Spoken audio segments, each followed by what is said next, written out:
welcome to the Bitcoin Lens podcast. This is episode 4, and today I wanted to talk about Bitcoin's resilience. So, why talk about resilience and why talk about the resilience of Bitcoin? This has been something that I've thought about a lot, and you look at the 16-year history of Bitcoin, and it's actually remarkable what it's been through, the adversity it's been through, the powers that have tried to take down Bitcoin, governments that have threatened to ban it, government that have threatened to seize Bitcoin, and many more examples which we'll cover here today. So really, I just wanted to personify today, all the naysayers of Bitcoin and how they've predicted that Bitcoin will fall in various times in our history and how it's still growing and growing and growing. So with that being said, let's jump right into it. So in 2010, this was kind of the oldest big event that happened. And this was when Jeff Garzik identified a Bitcoin overflow bug. So what this essentially means is you could write an additional 92 billion Bitcoin twice to a block. And if you ever hear the block referred to as 74638, that was the block that was vulnerable to this vulnerability. For those a little bit more technical, this is an integer overflow bug that led to this 184 billion additional Bitcoin that could be written to the chain out of thin air. So this was a big one. And essentially, the price went from 2010 at its highest was 40 cents. It actually still grew to $32 in 2011. So pretty big price jump there after this vulnerability was found. Now, there's many other things that happened, but I'm really focusing on some of the bigger ones here today. And in 2013, there was another big event that happened. And this was, as many of you probably heard of, if you haven't heard of Ross Ulbricht by now, I know he was widely talked about at the Bitcoin conference here recently. But this was basically Silk Road being taken down by the FBI in 2013. So Silk Road was essentially an underground marketplace, and Ross Ulbricht was the CEO of Silk Road. And the problem with Silk Road and FBI is they found this place to be dealing with a lot of drugs and other things that you would typically find on the dark web. So narcotics and things like that. Now, FBI seized over 9 million Bitcoin, and of course, they closed down Silk Road or the Silk Road marketplace. He also received a very long sentence in prison, and he's actually still in prison. So Russell Ulbricht is now, he's been promised by RFK Jr. and by Donald Trump to release him and basically give him a full release of prison on day one of their presidency, assuming they become president. So that was kind of an interesting one. And we'll see if that happens, but they've said this at multiple occasions now. So that was kind of interesting for me to hear as well. But to come to the price, from 2013, it dropped from $120 per Bitcoin to $100 days after the Silk Road takedown. Then literally a few months later, we're talking about 2-3 months later, the price shot up to $1,000. So this was really the first big takedown by a government or a government agency, in this case, FBI, taking down a big marketplace and therefore seizing a lot of Bitcoin. In 2014, so we're just fast forwarding 1 year later, as if Bitcoin can't take any more hits. This was when Mt. Gox got hacked. So when Mt. Gox got hacked, this was, by the way, this was a Japanese Bitcoin exchange. And this was, I believe, one of the oldest crypto exchanges in history. And ultimately, 950,000 Bitcoin was stolen. So how this happened, a hacker compromised a Mt. Gox auditor's computer, and then he used those credentials of that auditor to exchange and transfer Bitcoin to himself. So he sold all the Bitcoin in the exchange and then basically profited. So Mt. Gox did transition to a crypto exchange in 2010 from a tradable game card service. And just to kind of show you how old Mt. Gox is, and in 2014, I believe they accounted for about 70% of all Bitcoin transactions. So this is a massive exchange that we're talking about here that got hacked via that auditor's account compromise. Now, going back to the price, this happened in 2014. So roughly right after this happened, the low was about $13. And then you fast forward to 2015, and we had a high of $465. So a pretty big hit there for Bitcoin and Bitcoin holders, but the price still stayed pretty steady. Now, keep in mind the price did drop from 2013 from that $1,000 high, but still, after a big compromise like this, you're expecting a big hit. So that was a pretty big event there in 2014 with Mt. Gox getting hacked. Now, another big event in 2014 was a fork from Bitcoin. And this typically happens when developers don't see eye to eye and they don't agree. And for this specific case, Bitcoin XT is a new creation or a fork of Bitcoin in 2014. And essentially, what the developers wanted here is they wanted different peer to peer rules and they also wanted bigger block sizes. So, without going too deep into what that actually means, ultimately, typically with these types of forks where devs want bigger block sizes, they essentially want more transactions to take place.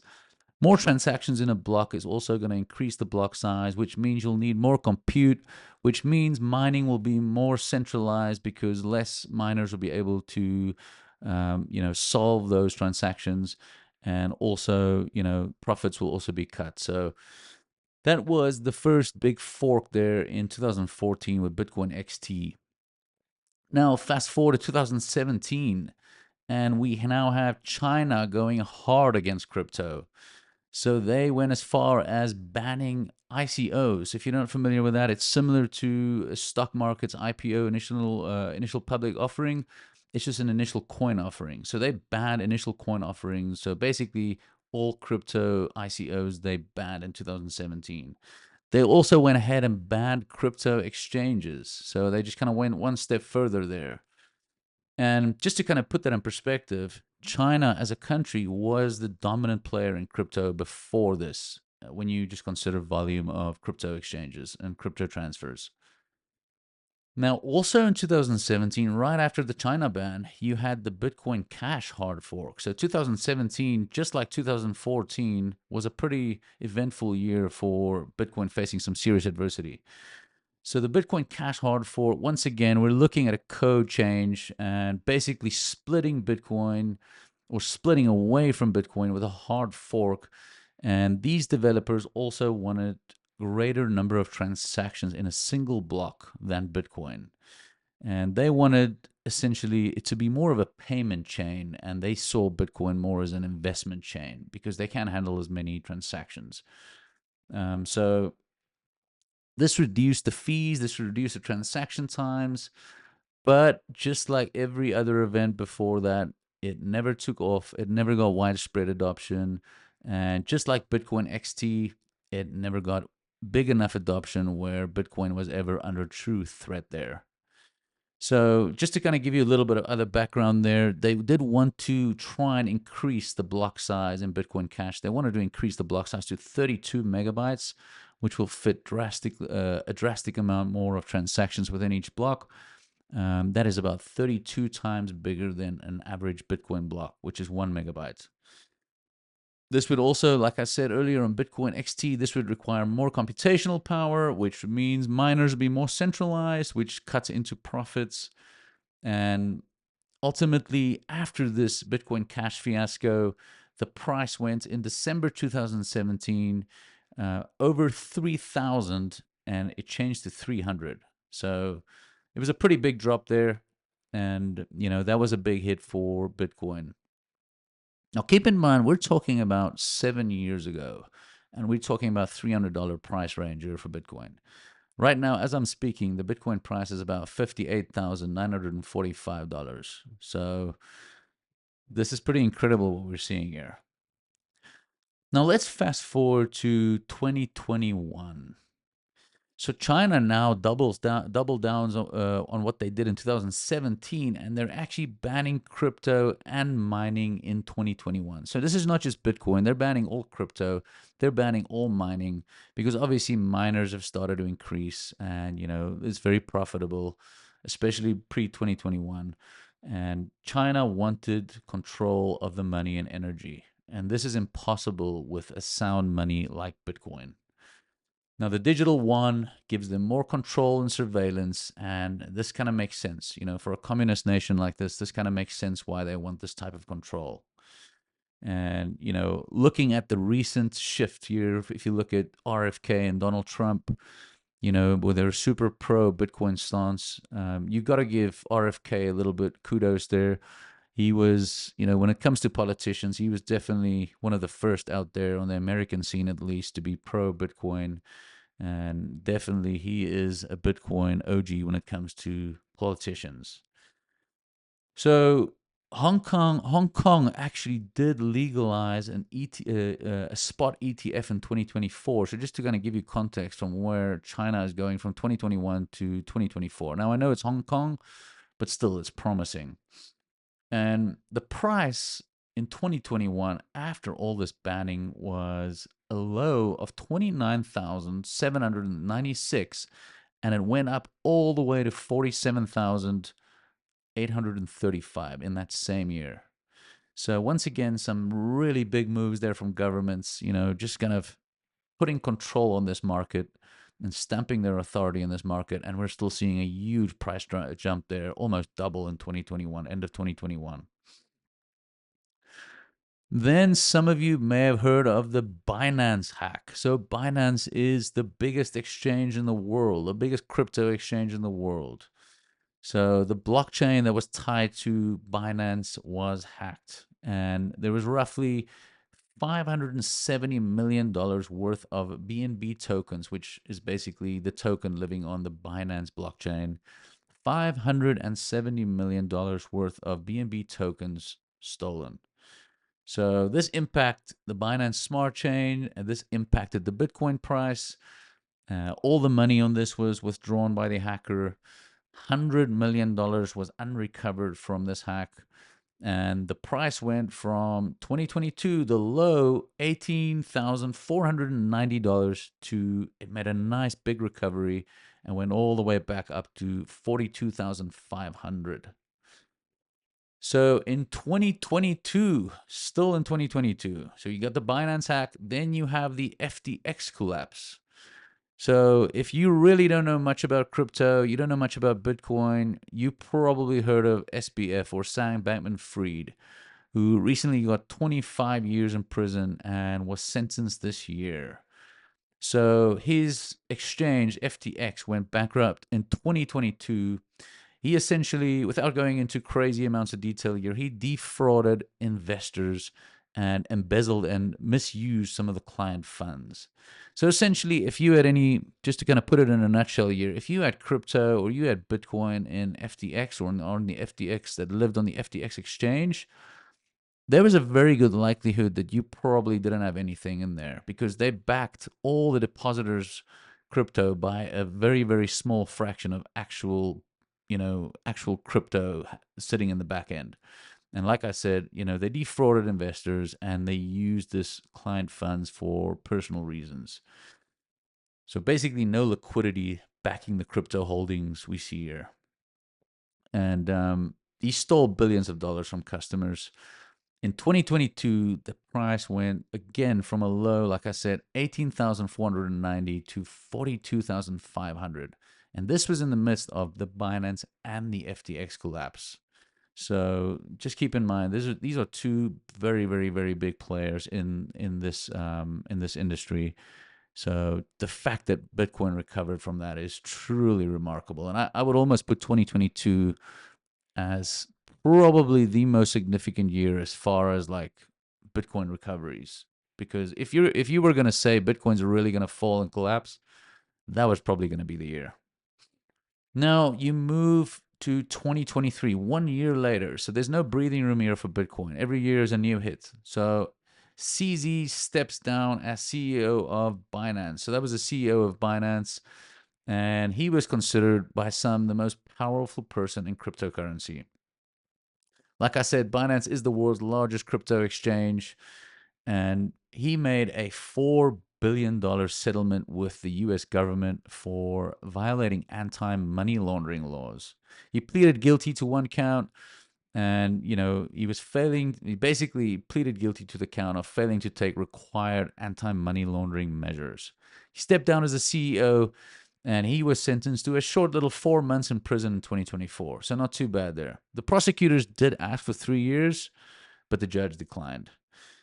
Once again, in 2023 to 2024, this is probably the most remarkable comeback from Bitcoin, where it went from a low in 2023. Remember, after we saw the high in 2022, after we saw the high in 2023, apologies, 42,500, it went all the way down to $16,000 in 2023. And then in 2024, we reached a high of $73,750, which was the all-time high in 2023. 2023, no breathing room. We thought CZ was going to be the last thing that's going to happen. CZ stepping down there. And no, it wasn't. We had the Celsius fraud case with founder Alex Mashinsky. So he basically bankrupted the cryptocurrency platform Celsius, and basically he had unregistered offer and sale of crypto asset securities through Celsius's lending program. I highly recommend you read into that a little deeper. I could almost do a whole podcast on that. But he was charged with securities fraud, wire fraud, and commodities fraud. So really not a great guy for the crypto community there. And he was a very popular guy as well at the time, before that. So 2024, let's fast forward to this year. This was a big year. A lot of things have already happened. Some of the most recent and top of mind is the German government Bitcoin selloffs. So Germany sold about $200 million in Bitcoin that they seized from a movie piracy website.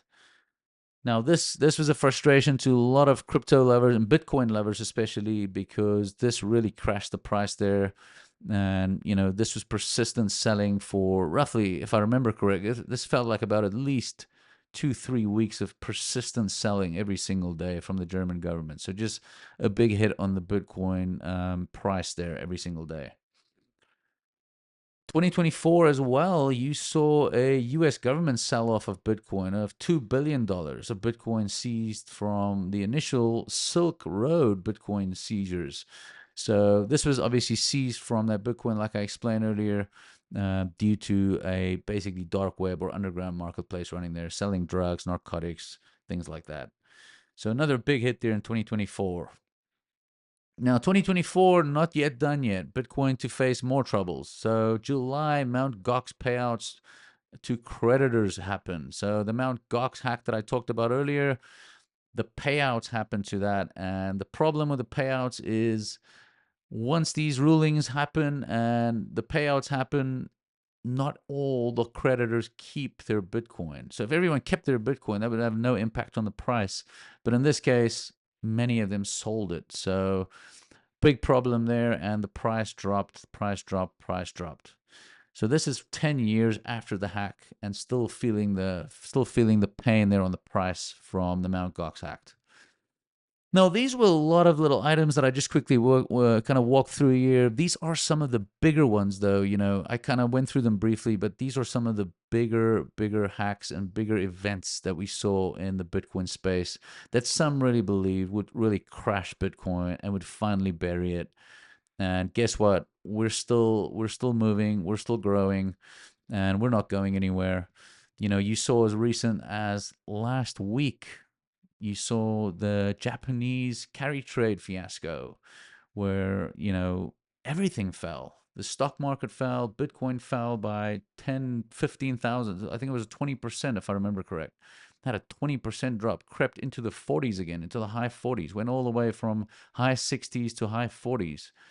And we're still recovering. It creeped back right to 63,000. So the patterns and the moral of the story here is we're seeing how robust Bitcoin is. I mean, Bitcoin is, it just keeps bouncing back. It's just you can punch it as hard as you want. It's going to keep bouncing back. Now, from everything that I went over here today, keep in mind these are all crypto events and not necessarily Bitcoin events. But it did have a big impact on Bitcoin since Bitcoin is the leader in this space. So also, this is just a drop in the bucket of all the events that happened over the last 16 years. I mean, this is truly, I gave you the highlights of the biggest events that have ever hit Bitcoin, but there are hundreds of these events. I mean, you look at just the forks from, devs and people trying to, you know, part ways with Bitcoin and come up with a better, in their mind, better blockchain or a better, medium of exchange or payment. There's been 100 forks, over 100 fork attempts from Bitcoin, and this is since 2008. So Bitcoin has literally faced over 100 forks, and some of those were decent ideas, but the community has to jump on these forks, and everyone has to adopt it for these to actually be applied, and for it actually to get widespread adoption, and for it to become actually attractive to miners and attractive for investors, and then the trickle effect of ETFs and nation states and all those things. The problem now is Bitcoin is so big that if you're going to try and fork off or try and compete with it, you're dealing with everything I mentioned in the last podcast, the Why Bitcoin podcast that I had last time, where I'm covering the amount of energy, the amount of compute, the amount of adoption behind Bitcoin, and how secure it is now.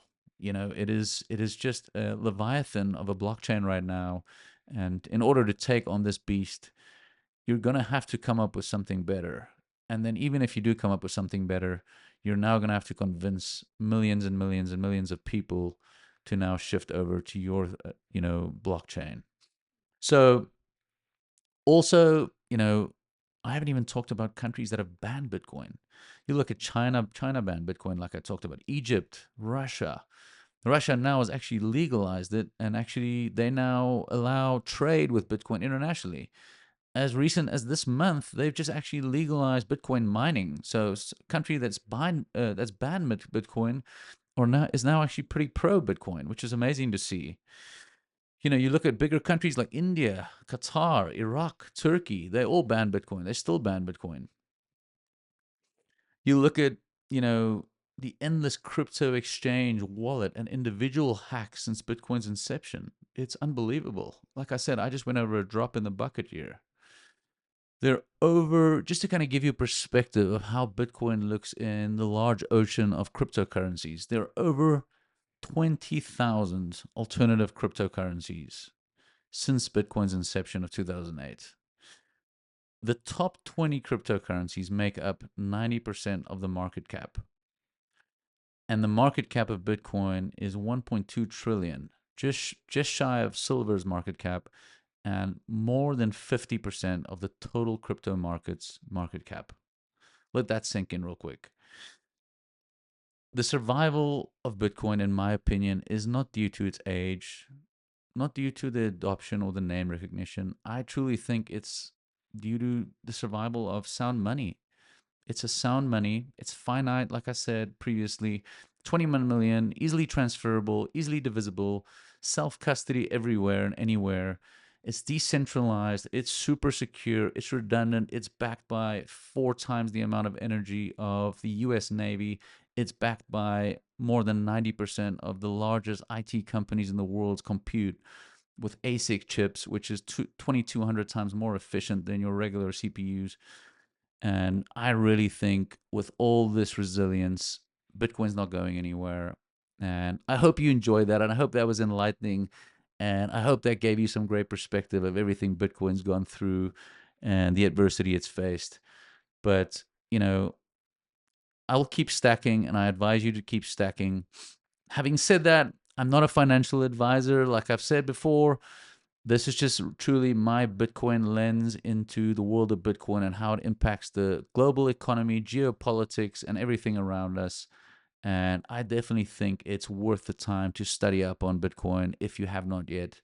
You work so hard for your money. why not spend 100, 200 hours in figuring out how to preserve that money and grow that money in a way that's not controlled by centralized entities and that have other ulterior motives. So I hope you enjoy that and look forward to seeing you. You're the end of this week. I'll be doing an interview with CJ Konstantinos, and that will be a super interesting talk about the global economy, geopolitics, and Bitcoin as well. He's one of the Bitcoin OGs, so definitely look forward to that. Thank you for listening to me today, and I'll catch you next time. Thank you so much.